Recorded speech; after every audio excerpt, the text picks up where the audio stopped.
I never thought watching football could change my life. But here I am, sitting in my apartment at 2 in the morning, unable to sleep because I can't stop thinking about what happened tonight. About Marcus. About the way he looked at me when he turned off that television right in the middle of the game. About everything that came after. Let me back up. I moved into this apartment building 6 months ago, right after I got the job at the marketing firm downtown. It's one of those older buildings with thin walls and creaky floors, the kind where you can hear your neighbors' conversations if they talk loud enough. I'm on the 3rd floor, apartment 307, and Marcus lives directly across the hall in 308. I noticed him the day I moved in. Kind of hard not to. He's the type of guy who just commands attention without trying, you know. Tall, athletic build, always wearing these fitted t-shirts that showed off his arms. He had this easy confidence about him, the way he walked, the way he said hello to everyone in the building. That first day, he helped me carry boxes up the stairs. Just appeared out of nowhere and grabbed the heavy one I was struggling with. "I'm Marcus," he said, flashing this genuine smile that made his eyes crinkle at the corners. "Welcome to the building. Fair warning. Mrs. Chen on the 2nd floor complains about everything, and the hot water takes forever on Sunday mornings." I remember laughing, probably too eagerly, and introducing myself as Finley. He didn't make a big deal about my name like some people do, asking if it's short for something or making some comment about it being unusual. He just nodded, said it was cool, and asked if I needed help with anything else. That was Marcus. Easygoing, friendly, the kind of neighbor everyone wants. Over the next few months, we developed this casual friendship. We'd run into each other in the hallway, at the mailboxes, sometimes at the coffee shop on the corner. He worked construction, started early most mornings, and I'd often see him leaving as I was getting ready for work. We'd chat about nothing important. The weather, the landlord's latest excuse for not fixing things, sports, always sports, with Marcus. Football, basketball, baseball, he loved it all. I'm not really a sports guy, never have been, but I learned to hold basic conversations about it because, honestly, I just like talking to Marcus. I liked the way his whole face lit up when his team won. I liked how passionate he got explaining plays and strategies. I liked being around him. And if that meant nodding along while he talked about quarterback ratings, that was fine by me. I knew I was attracted to him pretty early on. How could I not be? But I also knew, or thought I knew, that nothing would ever happen. Marcus had a girlfriend for the first few months I lived there. I'd see her sometimes. A pretty blonde woman who worked as a nurse. They seemed happy enough, though I tried not to pay too much attention. It felt safer to keep my distance emotionally, to maintain that friendly neighbor boundary. They broke up about 2 months ago. I only knew because I ran into Marcus one evening and he looked rough. Tired eyes, hadn't shaved in a few days. When I asked if he was okay, he told me Sarah had ended things, said they wanted different things in life, that it was mutual and amicable, but I could tell he was hurt. We ended up sitting on the stairs between our floors for over an hour while he talked. I mostly just listened, offered the occasional supportive comment. At one point, he put his hand on my shoulder and thanked me for being a good friend. The touch lasted maybe 3 seconds, but I felt it for hours afterward. After that night, something shifted. We started spending more time together. He'd knock on my door and ask if I wanted to grab dinner. We'd watch movies at his place.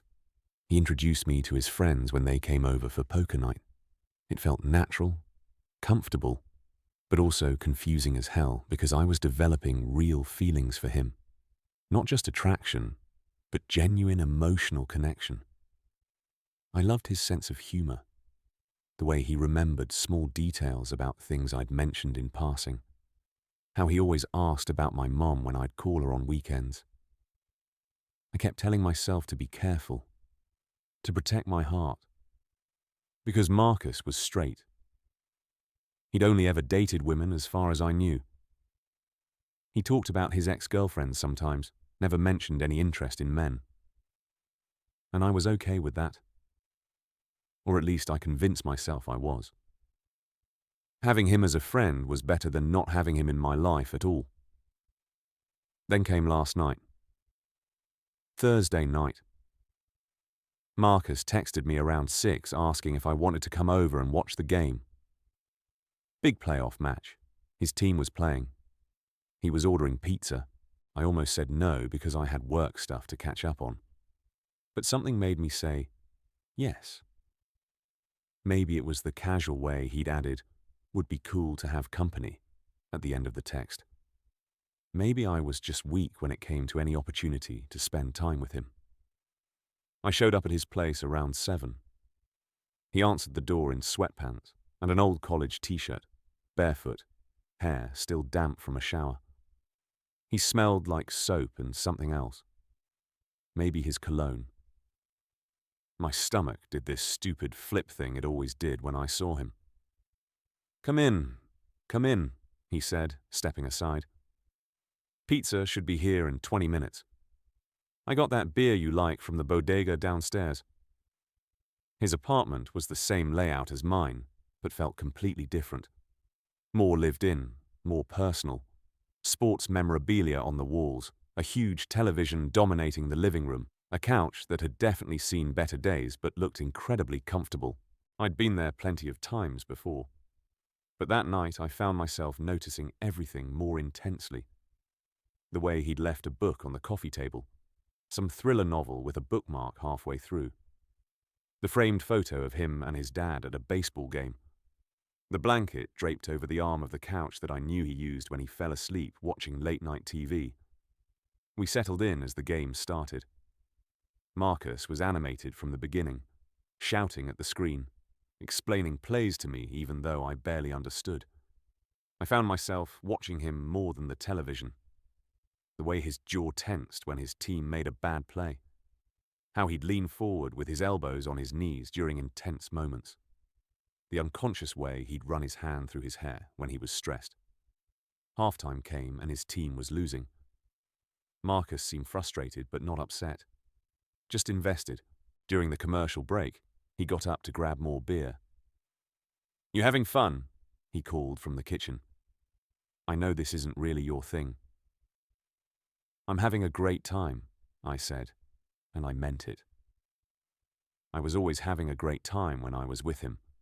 He came back with 2 bottles, handed me one, and instead of sitting in his usual spot on the other end of the couch, he sat closer. Not touching, but close enough that I was hyper-aware of his presence. Close enough to feel the warmth radiating from his body. "Thanks for coming over," he said, his voice softer than usual. "I know I probably bug you with all this sports stuff." "You don't bug me," I told him. "I like hanging out with you." He looked at me then. Really looked at me.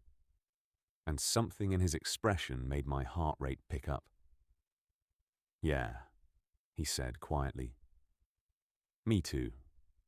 I like hanging out with you." The second half started, and we both turned back to the screen. But the energy in the room had changed. I couldn't focus on the game at all. I kept thinking about how close Marcus was sitting, about the way he'd looked at me, about what that might mean, or if it meant anything at all. I was probably reading into things, projecting my own feelings onto innocent moments. Then, maybe 10 minutes into the third quarter, Marcus reached for the remote and turned off the television. Just like that. Middle of the game. His team was still losing, but they were mounting a comeback. It was exactly the kind of tense, exciting moment he lived for. And he turned it off. I stared at the black screen, then at him. "What are you doing?" He set the remote down on the coffee table, deliberate and slow. His hands were shaking slightly. "I need to talk to you about something," he said. "And if I don't do it right now, I'm going to lose my nerve." My mouth went dry.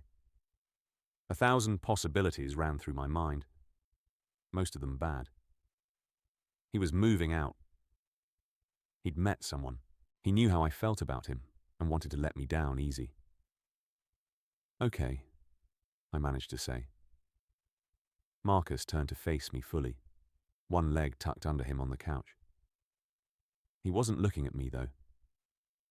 His eyes were fixed on his hands, which were clasped tightly together.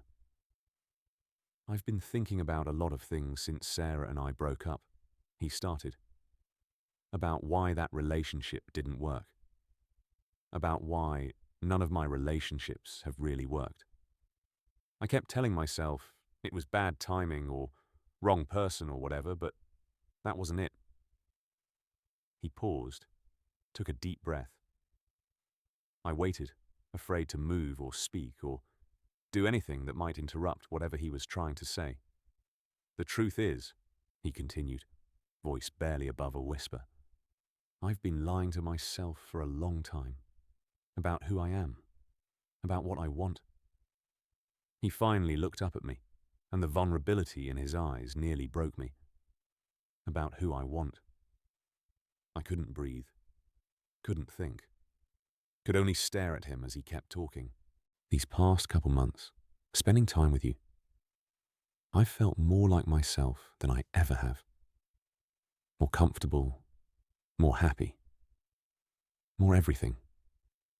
And I kept trying to tell myself it was just friendship, that I was grateful to have a good friend after the breakup. But it's not just friendship, Finley. Not for me. Not anymore. His voice cracked slightly. Maybe it never was. Marcus, I said. But I didn't know what else to say. My brain had completely short-circuited. I'm attracted to you, he said. The words coming out in a rush now, like he had to get them all out before he stopped himself. I think about you all the time. When I wake up, I wonder if I'll see you in the hallway. When something good happens at work, you're the first person I want to tell. When I'm falling asleep at night, I imagine what it would be like to kiss you. And I know this is probably crazy, and I'm probably ruining everything, and you probably don't feel the same way. But I had to tell you because I can't keep pretending I don't feel this. The silence that followed felt enormous. Marcus was looking at me with this expression of hope and terror, waiting for me to say something, anything. I realized I was crying. When had I started crying? You're not ruining anything, I said, my voice shaking. Marcus, I've had feelings for you since the day I moved in. I never said anything because I thought you were straight. I thought I didn't have a chance. His eyes widened. You have feelings for me? I laughed, which came out more like a sob. Are you kidding? I'm crazy about you. I've been crazy about you for months. Why do you think I learned about football? Why do you think I always said yes when you asked to hang out? You're all I think about. Something shifted in his expression. The fear melted away, replaced by wonder and something that looked a lot like joy. Really? Really, I confirmed. He moved closer, closing the small distance between us on the couch. His hand came up to cup my face, thumb brushing away the tears on my cheek. Can I kiss you? He asked. And the fact that he asked, that he made sure it was what I wanted, made me fall even harder for him. Yes, I whispered. The kiss was gentle at first, tentative, both of us learning this new language together.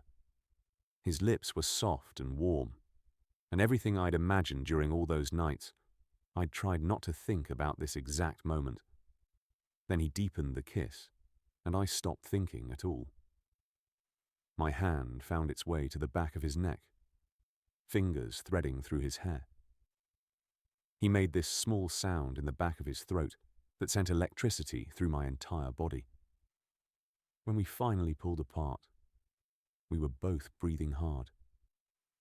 Marcus rested his forehead against mine, eyes closed. "I've never done this before," he admitted quietly. "With a guy, I mean. I don't really know what I'm doing." "We'll figure it out together," I said, and kissed him again. Because now that I could, I didn't want to stop. We spent the rest of the night on that couch, talking and kissing and just being close to each other.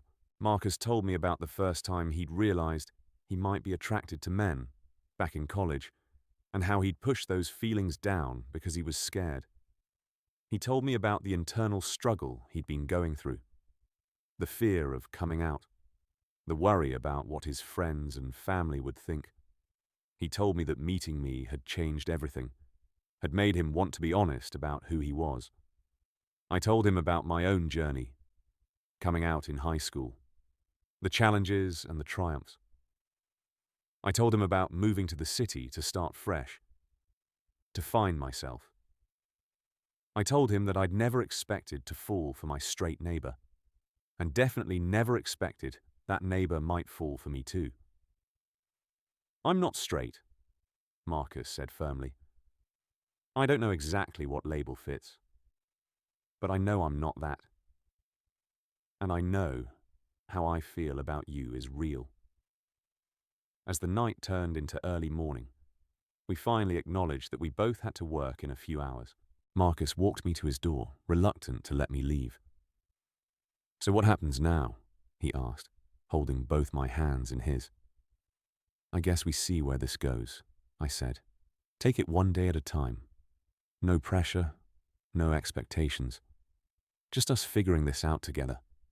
He smiled, that same genuine smile from the day we met, but different now. Deeper, more intimate. I'd like that. He pulled me in for one more kiss, slow and sweet. "Same time next week. There's another game." I laughed against his lips. "Will you actually watch this one?" "Probably not," he admitted, grinning. "I've got better things to focus on now." I left his apartment and crossed the hall to mine. But I knew I wouldn't sleep. I was too wired, too full of joy and disbelief and hope. I kept touching my lips, remembering the feel of his mouth on mine, kept replaying his words in my head. "I'm attracted to you. I think about you all the time. I imagine what it would be like to kiss you." Now, sitting here in the dark, I keep wondering if this is real. If tomorrow I'll wake up and find out it was all some elaborate dream. But my lips are still tingling from his kisses.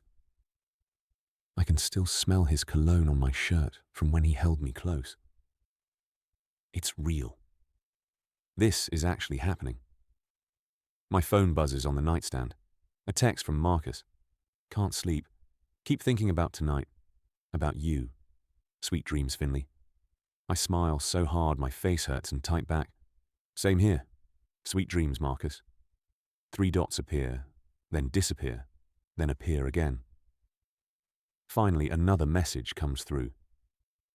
"Actually, forget sweet dreams. Come back over. I'm not ready for tonight to end." I don't even hesitate. I grab my keys and cross the hall, and when Marcus opens his door, the look on his face tells me everything I need to know. This is just the beginning of our story, and I can't wait to see where it goes. He pulls me inside and kisses me like he's been waiting his whole life to do it. And maybe he has. Maybe we both have. All those months of casual friendship, of hidden feelings and unspoken attraction, all of it was leading to this moment.